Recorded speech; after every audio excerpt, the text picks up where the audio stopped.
Coraz wyżej nad miastem jesteśmy. Twierdza jest ogrom miasta. Halo?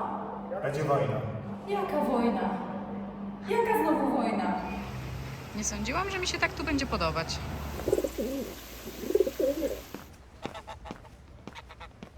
No musimy tutaj wrócić.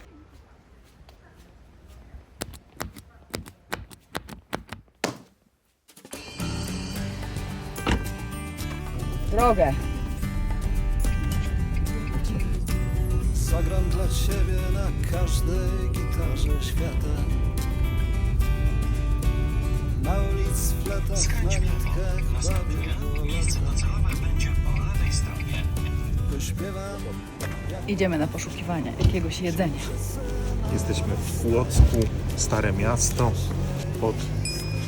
Pod czym? Pod twierdzą. Zaraz tam pójdziemy. Tylko się najemy. Nasz cel pierogarnia za pierogiem. 20 rodzajów pierogów, domowe dania, smacznie i tanio. Przekonajmy się. Że niby gdzie? To jest tutaj? Tam chyba za rogiem. O, tu masz jeszcze jeden bar. Dobrze. Zobaczymy, czy bar za pierogiem wart jest swojej opinii. O, bigos. Pierogi, pielmieni, o ja. Jemy. Idziemy. Mam wrażenie, że bawimy się w podchody. Jeszcze 5 metrów.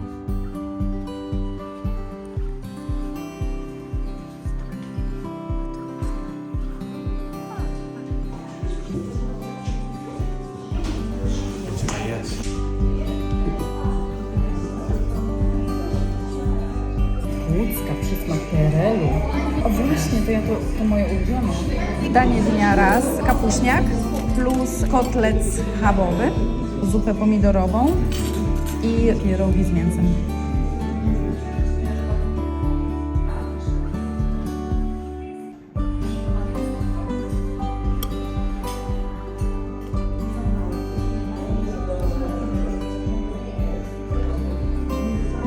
Pyszne. Ale gorąca, wow. Pokaż to. Ale moja lepsza. I pierożki. Kosztujemy te pierożki.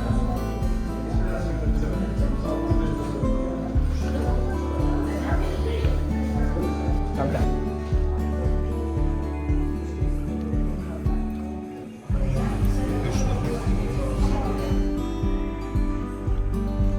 Pojedli Popili.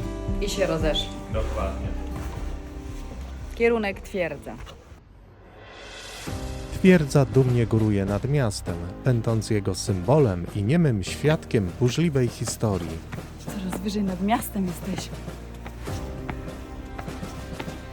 Twierdze Płocka. Właśnie się dowiedziałam, że jest do 18. A na internecie jest do 19. I to nie jedna zmyłka na stronie internetowej.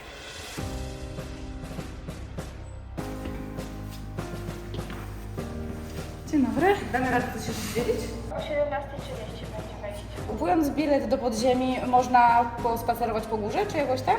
To wtedy całość, a na całość jest za późno. Na 68 zł.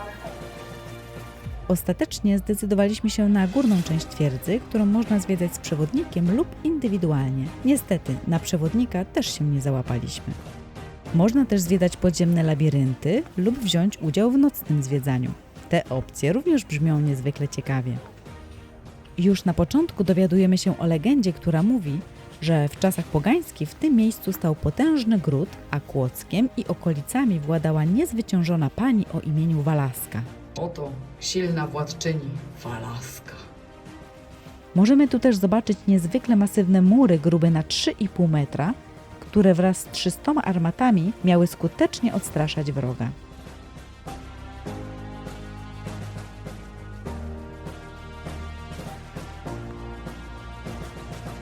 Z Z bastionów wznoszących się nad miastem rozciąga się wspaniała panorama na całą Kotlinę Kłodzką oraz otaczające ją góry.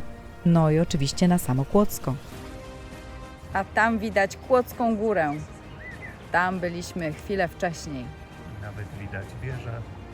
Link do naszej wycieczki na Kłodzką Górę znajdziecie w opisie. Zajechał pociąg towarowy na stację Kłodzko.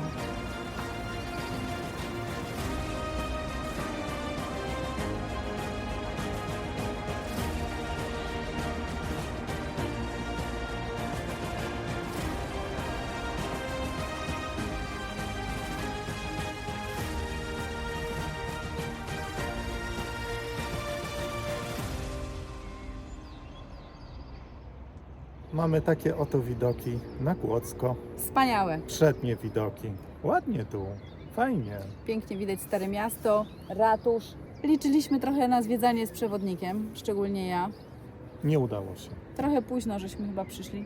Zegarek Tak. już mi nie działa. Tak późno, że już zegarki popadały. Pięknie, naprawdę. Piękna panorama na miasto. Polecamy! Ale nie tylko my podziwiamy tu widoki. Również pan Dariusz Brzeski, podróżujący ze swoim zwierzyńcem, kaczką, gęsią i psem, wspiął się na mury tej potężnej twierdzy, by popatrzeć na miasto z, jakby nie było, lotu ptaka. A jak mówiliśmy, jest co podziwiać. Wracając do twierdzy, trzeba wiedzieć, że jest to obiekt unikatowy nie tylko w skali Polski, ale i Europy. Jest jednym z największych i najlepiej zachowanych obiektów obronnych z przełomu XVII i XVIII wieku, a część fortyfikacji udostępnionej do zwiedzania to zaledwie 10% tej budowli. Idziemy więc zwiedzać dalej. Twierdza jest ogrom miasta, ale jest wielka. Ale zwiedzanie z przewodnikiem, oj tak. No musimy tutaj wrócić. Trzymamy go za słowo.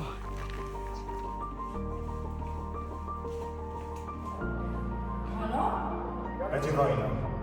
Jaka wojna? Jaka znowu wojna? Złe wiadomości. Nie, Tak, przyjąłem. nie zgadzam się. Na terenie twierdzy można zobaczyć m.in. wystawę o polskich pracownikach przymusowych fabryki AEG przeniesionej do kłodzkiej fortyfikacji pod koniec II wojny światowej. Pokazuje ona nie tylko pracę, ale też ich życie codzienne. A taki znak P polscy pracownicy przymusowi mieli obowiązek naszyć na odzież, a kara za jego brak wynosiła 10 marek, co stanowiło niekiedy równowartość miesięcznej pensji takiego pracownika. Wystawa jest bogata w nowoczesne elementy multimedialne, układanki, tablice i gabloty z eksponatami.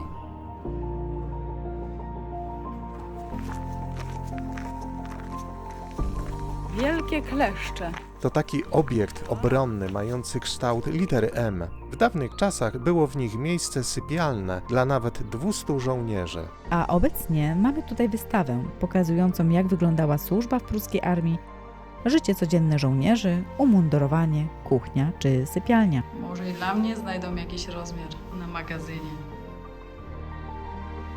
Co dziś na obiad, chłopaki? Na razie pusto w garach.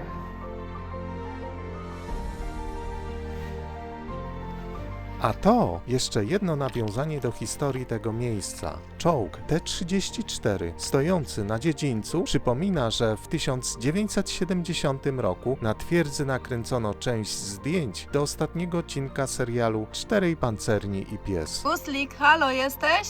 Gustlik, odbiór.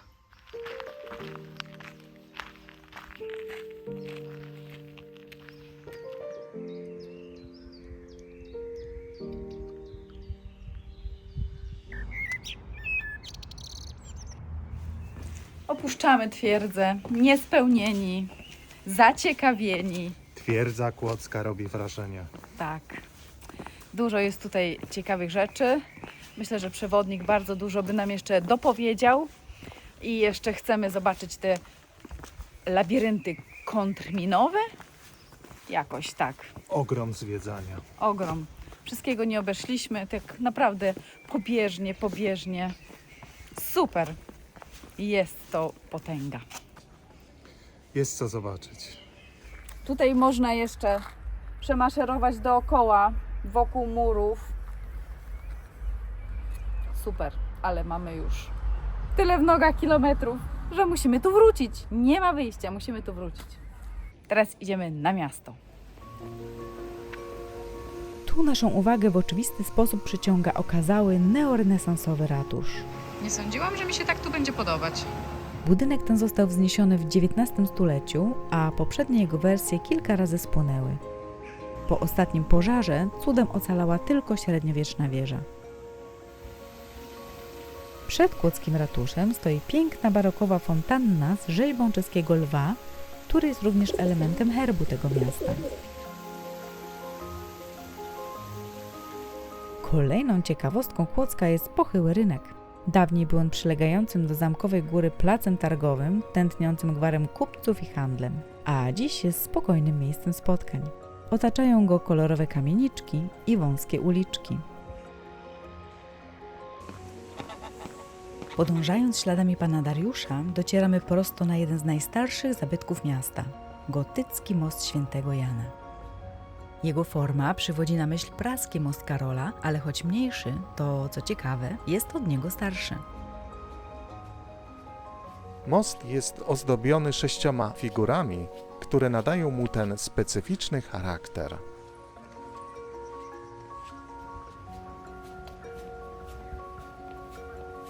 Pod gotyckim mostem płynie Młynówka, a nad nią wznoszą się zabytkowe, średniowieczne mury.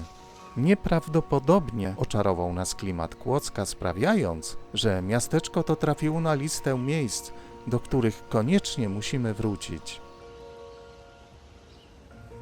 Tym bardziej niezmiernie bolał widok tych uroczych zakątków, zalewanych falą powodzi, która nadeszła we wrześniu 2024 roku. Idąc dalej ulicą Grodgera, ponownie spotykamy pana Dariusza i jego zwierzątka. Pan Dariusz bardzo lubi rozmawiać z innymi, a dzięki swoim uroczym podopiecznym wywołuje uśmiech na twarzach i, jak sam mówi, stara się na nowo nawiązywać tak zanikające w naszych czasach więzi społeczne. Na koniec doszliśmy do żelaznego mostu Grodgera i czas było już wracać do auta, więc zawróciliśmy. Tak nas żegna Kłodzko. Rzucamy ostatnie spojrzenie na twierdzę oświetloną ciepłem zachodzącego słońca i opuszczamy zabytkowe, klimatyczne centrum. Skręć w lewo. W lewo.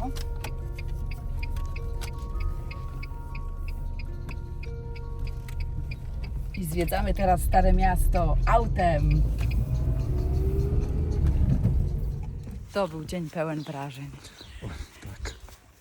Ledwo nogami powłóczymy. Oj, działo się dzisiaj. Tak, idziemy spać, więc do miłego zobaczenia. W kolejnym dniu działo się nie mniej. Zwiedziliśmy Muzeum Gazownictwa w Paczkowie. Zdobyłam pierwszy mandacik. W drodze do najwyższego celu zaskoczyła nas Gwarkowa Perć. Ugościło schronisko. Aż dotarliśmy na szczyt Biskupiej Kopy. Ale o tym w kolejnym odcinku. Tymczasem zostawcie łapkę, suba i komentarz. Będzie nam bardzo miło.